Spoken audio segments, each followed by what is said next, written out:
ಒಂದು ಕಾಲದಲ್ಲಿ ಹಳ್ಳಿ ಸಮೀಪದ ಕಾಡಿನಲ್ಲಿ ಗುಬ್ಬಚ್ಚಿ ತನ್ನ ಕುಟುಂಬದೊಂದಿಗೆ ವಾಸಿಸುತ್ತಿತ್ತು. ಅದು ತುಂಬಾ ಪರಿಶ್ರಮೆಯಾಗಿತ್ತು. ಬೆಳಗ್ಗೆ ಎದ್ದ ತಕ್ಷಣ ತಾನು ತನ್ನ ಮರಿಗಳು ಆಹಾರ ಹುಡುಕಲು ಹೋಗುತ್ತಿದ್ದವು. ಅದೇ ಕಾಡಿನಲ್ಲಿ ಇನ್ನೊಂದು ಹಕ್ಕಿಯು ವಾಸಿಸುತ್ತಿತ್ತು. ಅದು ತುಂಬಾ ಸೋಮಾರಿ. ಅದರ ಹೆಸರು ಕಜ್ಜಿ. ಕಜ್ಜಿ ದಿನವಿಡೀ ಒಣಗಿದ ಎಲೆಗಳ ಮೇಲೆ ಮಲಗಿ ನಿದ್ದೆ ಮಾಡುತ್ತಿತ್ತು. ನಾನು ವರ್ಷವಿಡೀ ಕೆಲಸ ಮಾಡಬೇಕೆ, ಬರುವ ವರ್ಷವೂ ಹೀಗೆ ಇರುತ್ತದೆ ಎಂದು ಆರಾಮಾಗಿ ಜೀವಿಸುತ್ತಿತ್ತು. ಆಗ ಗುಬ್ಬಚ್ಚಿ ಎಚ್ಚರಿಸಿತು. ನೋಡು ಕಜ್ಜಿ, ಈಗಲೇ ಗೂಡು ಕಟ್ಟಬೇಕು, ಆಹಾರ ಸಂಗ್ರಹಿಸಿಡಬೇಕು.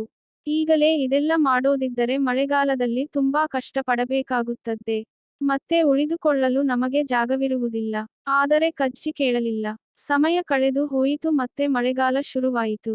ಆಗ ಕಜ್ಜಿ ಗೂಡಿಲ್ಲದೆ ಪರದಾಡುತ್ತಿತ್ತು. ಆಗ ಗುಬ್ಬಚ್ಚಿ ಕಜ್ಜಿಗೆ ಆಹಾರ ಕೊಟ್ಟು, ಪ್ರೀತಿಯಿಂದ ಹೇಳಿತು.